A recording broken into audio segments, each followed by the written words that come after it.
గురుకార్యం న లంఘేత న పృష్ట్వా కార్యమాచరేత్ నహి ఉత్తిష్ఠేత్ దిశే నత్వా గురు సద్భావ శోభితః అని గురువు పట్ల నీ ప్రపత్తిని ఎలా చాటుకోవాలో తెలియజేసింది గురుగీత. గురు కార్యం న లంఘేత. గురువుగారు ఏదైనా పని చెప్తే ఎట్టి పరిస్థితిలో దానిని చేయకుండా ఉండరాదు. న పృష్ట్వా కార్యమాచరేత్. మన సంతానానికి వివాహం నిశ్చయమైనప్పుడు ఆ శుభలేఖం తీసుకొని వెళ్ళి గురువుగారికి మొదట ఇద్దాం అనుకుంటాం, కానీ అసలు వివాహాన్ని తలపెట్టినప్పుడే గురువుగారి అనుమతి తీసుకోవాలట. అడగకుండా ఏ పని చేయవద్దు అంటే ఏం చెయ్యాలన్నా గురువుగారి అనుమతి తీసుకోవాలి. పాండవులు కూడా వనవాసం చేసేటప్పుడు ధౌమ్యుణ్ణి దగ్గర పెట్టుకున్నారు. ఇలా శ్రీమన్నారాయణుడు మానవ రూపంలో భూమండలం మీద అవతరించిన గురువు యొక్క నిర్దేశంతోనే కార్యక్రమాన్ని ఆచరించాడు. రాముడు వశిష్ఠుణ్ణి విశ్వామిత్రుణ్ణి గురువులుగా స్వీకరించి రాజ్య పరిపాలన చేశాడు. శ్రీకృష్ణుడు సాందీపనిని గురువుగా స్వీకరించాడు. ఇలా పరమాత్మ కూడా గురు నిర్దేశంలోనే తన కార్యాచరణను ఆచరించిన వైనాన్ని మనం గమనిస్తే న పృష్ట్వా కార్యమాచరేత్ అన్న గురుగీతలోని వాక్యం మనకు తెలియజేసే సత్యం మనకు అర్థమవుతుంది. అంతేకాదు నహి ఉత్తిష్ఠేత్ దిశే అనత్వా. నువ్వు ఆయన ఉన్న దిక్కుకు నమస్కరించకుండా లేచి నిలబడవద్దు అని చెబుతోంది శాస్త్రం. నిజంగా నీకు గురు సద్భావ శోభితః, గురువు అంటే అపరిమితమైన శ్రద్ధ ఉన్నది అని నువ్వు భావిస్తే ఆయన చెప్పిన కార్యక్రమాన్ని ఆచరించు. ఆయనను అడగకుండా ఏ పని చెయ్యకు. ఆయనకు నమస్కరించకుండా నీ రోజును ప్రారంభించకు. ఇది గురు పట్ల నీకు ఉన్నటువంటి శ్రద్ధకు తార్కాణం. మనమంతా గురు పౌర్ణమి నాడు పరిగెత్తుకుంటూ వెళ్ళి ఆయన పాదపూజ చేసి ఆ జలాన్ని తీర్థంగా స్వీకరించి అనంతరం నెత్తిన జల్లుకొని చాలా గురుభక్తి కలిగిన వాళ్ళమని గురుభక్తి పరాయణులమని పొంగిపోతూ ఉంటాం. కానీ గురుభక్తి అంటే పాదజలాన్ని నెత్తిన జల్లుకొని తీర్థంగా స్వీకరించటం కాదండి. నిజమైన గురుభక్తి అంటే ఆయన ఆజ్ఞ లేకుండా అణువంతైనా నువ్వు సంచరించకుండా ఉండటం. నిద్రపోతున్న మిత్రుణ్ణి చాణక్యుడికి చూపించాడు చంద్రగుప్తుడు. అతని శిరస్సును ఖండించు అన్నాడు. ఉత్తర క్షణం ఖడ్గం తీసి ఆ వస్తువును ఖండించాడు. ఎందుకంటే అక్కడ ఉన్నది మిత్రుడు కాదు, అరటి బోధే. అనంతరం ప్రశ్నించాడు చాణక్యుడిని చంద్రగుప్తుడు, ఏ పాపము ఏ తప్పు చేశాడు నా మిత్రుడు, అతనిని వధించమని మీరు ఆజ్ఞాపించారు అంటే చాణక్యుడు అన్నాడు, అది నీ మిత్రుడు కాదయ్యా, అరటి బోధే అని. ఇలా తాను చెప్పిన కార్యక్రమాన్ని చేయటానికి సంసిద్ధంగా ఉన్న శిష్యుడంటేనే గురువుగారికి ప్రీతి ఉంటుంది. గురువుగారి స్వార్థం కోసం ఆయన ఏ కార్యాచరణను నియుక్తం చేయడు. సమాజ శ్రేయస్సే ఆయన లక్ష్యం. అందుకే ఆయన ఏం చెబితే అది చెయ్యాలి. ఆయనకి నమస్కరించే మన రోజును ప్రారంభించాలి. తల్లి తలపుతో పని ఆరంభం, తండ్రి మాట జవదాటని వైనం, గురువు ఆజ్ఞయే జ్ఞానపు దీపం, తపస్సే కదా జీవిత ధ్యేయం, భారతీయుని భవ్య జీవనం. భారతీయ జీవన విధానంలో తల్లి తండ్రి గురువుకు అత్యంత ప్రాధాన్యత ఇవ్వటానికి కారణము వారి ద్వారా నీ సంస్కారము ఉద్దీపన చెంది నీ జీవితం భవ్యంగా మారుతుంది అన్న సత్యాన్ని తెలియజేయటమే. ఇలా గురువుగారి యొక్క ఆజ్ఞను ఉల్లంఘించకుండా జీవితాన్ని గడపటం అనే అద్భుతమైన సత్యాన్ని తెలుసుకొని ఆచరించటం చాలా కష్టం. ఇంద్రుడు కూడా ఈ తప్పిదమే చేశాడు. ఇంద్రుడి గురువు బృహస్పతి. ఆ బృహస్పతి ఇంద్రుడికి రాక్షసులని ఎలా జయించాలో తెలియజేసి స్వర్గాధిపత్యాన్ని కట్టబెట్టాడు.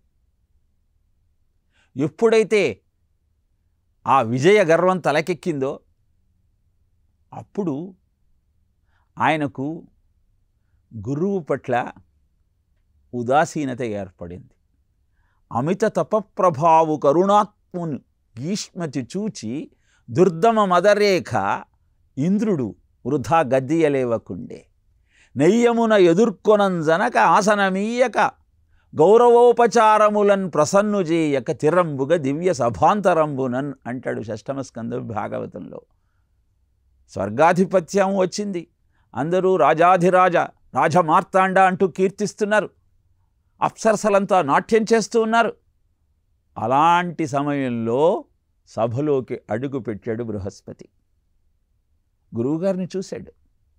కానీ తనంతట వాడు లేడన్న భావన ఎప్పుడైతే తలకెక్కుతుందో అప్పుడు గురువుగారిని కూడా నిర్లక్ష్యం చేశాడు. లేచి ఎదురేగి అర్ఘ్యపాద్యాదులిచ్చి ఆసనం చూపి గౌరవంతో ఆయనను ప్రసన్నుణ్ణి చేసుకునే ప్రయత్నం చెయ్యకుండా అలానే కూర్చున్నాడు. గమనించాడు బృహస్పతి. ఓహో, విజయగర్వం తలకెక్కింది. ఇహ గురువు ఎందుకు కనపడతాడు, దైవం ఎందుకు కనపడుతుంది, తల్లి తండ్రి ఎందుకు? అంతా వాడి ప్రయోజకత్వమే, వాడు సాధించిందే. ఇప్పుడు సమాజంలో జరుగుతున్నది అదే కదా. చిన్నతనంలో తల్లికి తండ్రికి చెప్పకుండా ఏ పని చేయనటువంటి వ్యక్తి ఎప్పుడైతే యవ్వనంలోకి వచ్చి సంపాదన ప్రారంభిస్తాడో అప్పుడు తల్లి అక్కర్లేదు, తండ్రి అక్కరలేదు, గురువు మాట ఎప్పుడూ అక్కరలేదు. కావలసినదేమిటి? వాడి గర్వము, వాడి ధనము, వాడి జనము, వాడి సంపద. ఇదే వాడికి మత్తుగా మారుతుంది. తద్వారా వాడి పతనాన్ని వాడే కొని తెచ్చుకుంటాడు. అదే జరిగింది ఇంద్రుడికి. ఎప్పుడైతే బృహస్పతి ఇది గమనించాడో అరెరే ఇతను పతనావస్థకు దారి తీస్తున్నాడు, చెప్పిన వినే స్థితిలో లేడని అక్కడి నుంచి మౌనంగా నిష్క్రమించాడు. సభ అయిపోయింది. జయ జయధ్వానాలు ఆగిపోయాయి. అప్సరసల నాట్యం అంతమైంది. అప్పుడు తెలివి వచ్చింది ఇంద్రుడికి. అయ్యో, మా గురువుగారు సభలోకి వస్తే నేను కనీసం లేచి నమస్కరించలేదే, ఆసనం ఇయ్యలేదే, అర్ఘ్యపాద్యాదులు ఇవ్వలేదే అని బాధపడ్డాడు. మన ఇళ్లల్లో మనం తప్పకుండా పిల్లలకు అలవాటు చేయాల్సిన ఒక సత్యం ఏమిటి అంటే, ఒక ఆచారం ఏమిటి అంటే, పెద్దలు వస్తే పిల్లలు లేచి నిలబడాలి. ఎందుకు నిలబడాలి అని వారు ప్రశ్నించవచ్చు, మీకు సందేహం కలగవచ్చు. ఊర్ధ్వ ప్రాణాన్ ఉత్క్రమంతి యూనస్థవిరమాగతే ప్రత్యుత్థాన అభివాదాభ్యాం పునస్తాత్ ప్రతిపద్యరే అని చెబుతుంది శాస్త్రం. ఎప్పుడైతే తపశ్శక్తి సంపన్నులు మీ ఇంట్లోకి అడుగు పెడతారో, అనుష్ఠానం నిత్యము చేస్తున్నటువంటి మహానుభావుల యొక్క దర్శనం మీకు కలుగుతుందో, వెంటనే మనం విజ్ఞాన శాస్త్రంలో ఇండక్షన్ అని చదువుకుంటాం. అయస్కాంత క్షేత్రానికి దానిలో ఉన్న ఇనుప ముక్కను ఆకర్షించేటువంటి మాహత్యం ఉంటుంది. అలానే నిరంతర అనుష్ఠానం ద్వారా తపశ్శక్తితో పరిఢవిల్లేటువంటి ఆ మహానుభావులు మీ ముందరికి వచ్చినప్పుడు మీలో ఉన్న ప్రాణశక్తి ఉద్దీపన చెందుతుంది. అలా పైకి ఉద్దీపన చెందుతున్నటువంటి ప్రాణశక్తికి అనుగుణంగా మీరు లేచి నిలబడగలిగితే అది మీకు సత్ఫలితాలను అందజేస్తుంది. పునఃస్థాత్ ప్రతిపద్యరే, అది మళ్ళీ యథాస్థానంలో నిలబడి ఉంటుంది, మీకు మేలు జరుగుతుంది. అలా కాకుండా తండ్రి రాని, తాత రాని, అన్న రాని, అమ్మ రాని, మనం చూడాల్సిన టీవీ మనం చూడాల్సింది, మనం పడుకున్న మంచం మించి మనం లేవద్దు, వాళ్ళు నిలబడి ఉన్నా మనకు అక్కరలేదు. ఇది దౌర్భాగ్యమైన ఆచారం. ఈనాటి సమాజంలో కనపడుతున్నటువంటి ఈ సత్యాన్ని మనం గమనిస్తే మనం ఎంత దురాచారానికి పాల్పడుతున్నామో గమనించవచ్చు. ఇక పాఠశాలలలో గురువుగారు పాఠం చెప్పే పద్ధతి, పిల్లలు వినేటువంటి సాంప్రదాయాన్ని గమనిస్తే హృదయం క్షోభిల్లుతుంది. నిలబడి పాఠం చెబుతుంటాడు గురువుగారు, నిద్రపోతూ వింటుంటారు శిష్యులు. మరీ దౌర్భాగ్యం ఏమిటి అంటే, ఈ మధ్య కొన్ని కళాశాలలలో గురువుగారు కూర్చుంటే నిద్రపోతుంటారు, సరిగా పాఠం చెప్పరని కుర్చీలు కూడా తీసేశారట. ఎంత దౌర్భాగ్యం అండి! గురువు నిద్రపోదాం అనుకుంటాడా? పాఠం చెప్పకుండా ఎగ్గొడదాం అనుకుంటాడా? అలా అనుకున్నవాడు అసలు గురువు అవుతాడా? గురు బాధ్యతను ఎవడైతే స్వీకరిస్తాడో వాడి లక్ష్యం ఒక్కటే, వాడి లక్షణం ఒక్కటే, నిరంతరము సమాజ శ్రేయస్సు కోసం తన జీవితాన్ని త్యాగం చేసే పద్ధతి. అంత త్యాగధనుల నిలయం భారతదేశం. దీన్ దయాళ్ ఉపాధ్యాయ అని ఒక మహానుభావుడు ఉండేవారు. ఉత్తర దేశమంతా చలి బాగా పెరిగిపోయింది, మంచు తుఫానులు వస్తున్నాయి. అందరికీ దుప్పట్లను, స్వెట్టర్స్ను అందించాలనుకున్నారు. అనేకం పోగు చేశారు. అర్ధరాత్రి 11 అవుతోంది. అప్పుడు ఒక శిబిరానికి వచ్చారు. పడుకుంటే చలితో వణికిపోతున్నారు ఆయన. పక్కనున్నటువంటి ఆసాం అడిగాడు, ఏమండి మీరు ఒక మూట తెచ్చారు, ఆ మూటలో ఏమున్నాయో తీసుకొని కప్పుకోండి, ఈ చలికి మీరు తట్టుకోలేకపోతున్నారు కదా అంటే ఆయన అన్నారు, ఆ మూట నిండా దుప్పట్లు స్వెట్టర్లు ఉన్నాయండి, కానీ అవి అందరికీ ఇవ్వటం కోసం తెచ్చాం, నేను కప్పుకోవటానికి కాదు అని ఆయన చలితో బాధపడ్డారు తప్పితే దానిలోంచి ఒక్క దుప్పటి కానీ స్వెట్టర్ కానీ తీసి కప్పుకోలేదు. అలా సమాజ శ్రేయస్సు కోసం తమ జీవితాన్ని త్యాగం చేయటానికి సంసిద్ధులైన మహానుభావుల యొక్క నిలయమే భారతదేశం. అలాగే పాఠశాలలలో చిన్నారులకు దక్షిణామూర్తి స్తోత్రాన్ని నేర్పించి కంఠస్థం చేయించినటువంటి అనేక మంది మహిళా ఆచార్యమణులు మనకు మార్గదర్శకమవుతున్నారు. దక్షిణామూర్తి స్తోత్రాన్ని పారాయణ చేయటం ద్వారా మీ ఏకాగ్రత పెరుగుతుంది, మీ జ్ఞాపక శక్తి పెరుగుతుంది, మీ సమయస్ఫూర్తి పెరుగుతుందన్న సత్యాన్ని బాల్యంలోనే పిల్లలకు తెలియజేస్తున్నటువంటి ఆ మాతలకు చేతులెత్తి నమస్కరిద్దాం. ఇలాంటి సంస్కారాన్ని మనం పాఠశాలలలో, కళాశాలలలో విద్యార్థులకు అందజేయగలిగినప్పుడు మాత్రమే మనం నిజంగా భారతీయులమవుతాం. ఎందుకంటే భా అంటే జ్ఞానము, రథము అంటే ఆసక్తి. తల్లిని తండ్రిని హాయ్ అని పొద్దున్నే విష్ చేసేటువంటి సంతానం ఎలాంటిదో చెప్పలేను, కానీ పొద్దున్నే సాష్టాంగ దండ ప్రణామం చేస్తూ తల్లి ఆశీర్వాదం లేందే తండ్రికి చెప్పకుండా ఏ పని చేయనటువంటి సంతానం ఉన్నవాళ్ళు మాత్రం నిజంగా అదృష్టవంతులు. ఎందుకంటే మొదటి గురువు తల్లిదండ్రులే. వారు చూపించిన బాటయే వీరికి మార్గదర్శకమవుతుంది. కనుక లేచి నిలబడి నమస్కరించాలన్న ఇంగితాన్ని మరిచిపోయినటువంటి ఇంద్రుడి యొక్క మానసిక స్థితిని గమనించినటువంటి బృహస్పతి సభాస్థలి నుంచి నిష్క్రమించి తన నిజ నివాసానికి వెళ్ళిపోయాడు. అభినందనశీలస్య నిత్యం వృద్ధసేవనః చత్వారి ప్రవర్ధంతే ఆయుర్విద్య యశో బలం అని చెప్తుందండి శాస్త్రం. గురువుగారికే కాదు, అభినందనశీలస్య నిత్యం వృద్ధసేవనః, కనపడ్డ ప్రతివాణ్ణి అభినందిస్తూ వృద్ధులను సేవించేవాడికి 4 దొరుకుతాయిట. ఏమిటా 4? ఆయుష్, విద్య, కీర్తి, బలం. ఏమండి, నమస్కారం చేసినంత మాత్రాన ఆయుష్ వృద్ధి ఎలా అవుతుంది, ధనం ఎలా వస్తుంది, బలం ఎలా వస్తుంది, కీర్తి ఎలా వస్తుంది అంటే భూతేభ్యశ్చాంజలిం కృత్వా చకార గమనేమతిం అని చెబుతాడు రామాయణంలో సుందరకాండలో. హనుమంతుడు 100 యోజనాల సముద్రాన్ని దాటదాం అనుకున్నప్పుడు సూర్యుడికి, ఇంద్రుడికి, వాయుదేవుడికి, బ్రహ్మదేవుడికి నమస్కరించటమే కాకుండా భూతేభ్యశ్చ అంజలిం, అక్కడున్న అన్ని భూతాలకు నమస్కరించాట. అంటే అర్థం ఏమిటి? ప్రతివాడిలో ఉన్నది ఆ భగవత్ స్వరూపమే. ఆకాశాత్ పతితం తోయం యథా గచ్చతి సాగరం సర్వదేవ నమస్కారః కేశవం ప్రతిగచ్చతి. ఆకాశాన్ని నుంచి పడ్డ జలం ఎలా అయితే అన్ని నదులలో కలిసి సముద్రానికి చేరుకుంటుందో, అందరికీ నువ్వు పెట్టే నమస్కారం భగవంతుడికే చేరుతుంది. అందరిలో భగవంతుడే ఉన్నాడన్న భావన నీ జీవితాన్ని పూర్తిగా మార్చివేస్తుంది. నీలో నకారాత్మక భావన కలుగనీయదు. అంతా సకారాత్మకంగా ఎవడికైతే కనబడుతుంటుందో వాడికి బాధ ఎక్కడుంటుంది, వ్యాధి ఎందుకు వస్తుంది? నీ మానసిక ఆలోచనలే వ్యాధి రూపంలో నిన్ను వెంటాడుతూ ఉంటాయి. ఇది ఆధునిక విజ్ఞానం కూడా చెప్పే సత్యమే, కొత్తదేమీ కాదు. కనుక అందరినీ అభినందించటం నేర్చుకో. తరువాత వృద్ధులను సేవించటం నేర్చుకో. వారి అనుభవం నీకు అక్కరకు వస్తుంది. వారి సంపద నిన్ను కటాక్షిస్తుంది.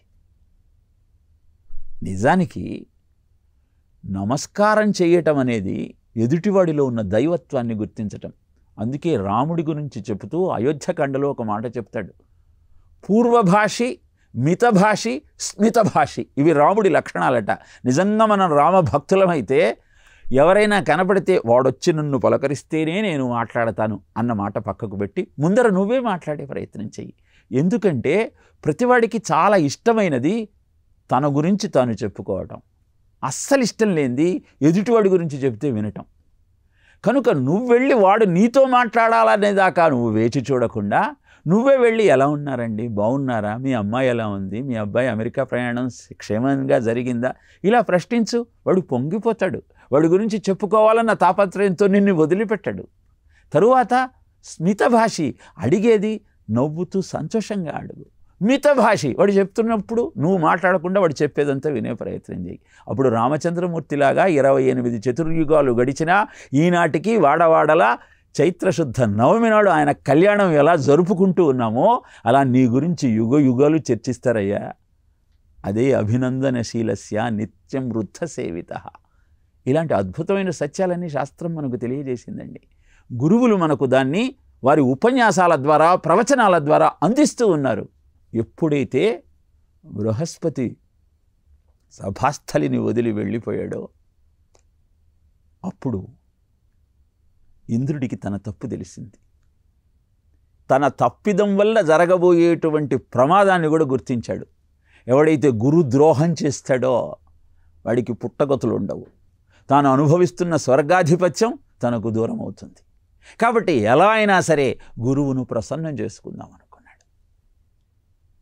కావున లోకవందితుని కార్య విచారుని ఇంటికేగి తత్పావన పాదపద్మములకు మకుటంబు ఘటించి మృక్కి తత్సేవ ఆచరించి చిత్తమ్ము వశింపజేయునంచు తద్దేవుడు ఓయే అతి శీఘ్రగతిన్ గురుధామ సీమకున్ అంటాడు. వెంటనే బృహస్పతి దగ్గరికి పరిగెత్తాడు. నమస్కారం చేయటం ఎంత ముఖ్యమో దీని ద్వారా మనకు అర్థమవుతుందండి. నమంతి ఫలినో వృక్షాః నమంతి గుణినో జనాః శుష్క కాష్ఠశ్చ మూర్ఖశ్చ విద్యతే నతు నమ్యతే అని చెప్తుంది నీతి శాస్త్రం. బాగా పండిన పళ్ళు కలిగిన వృక్షము వంగిపోతుంది. అలానే అన్ని సద్గుణాలు ఉన్న మనుజుడు అందరికీ నమస్కరించే ప్రయత్నం చేస్తాడు.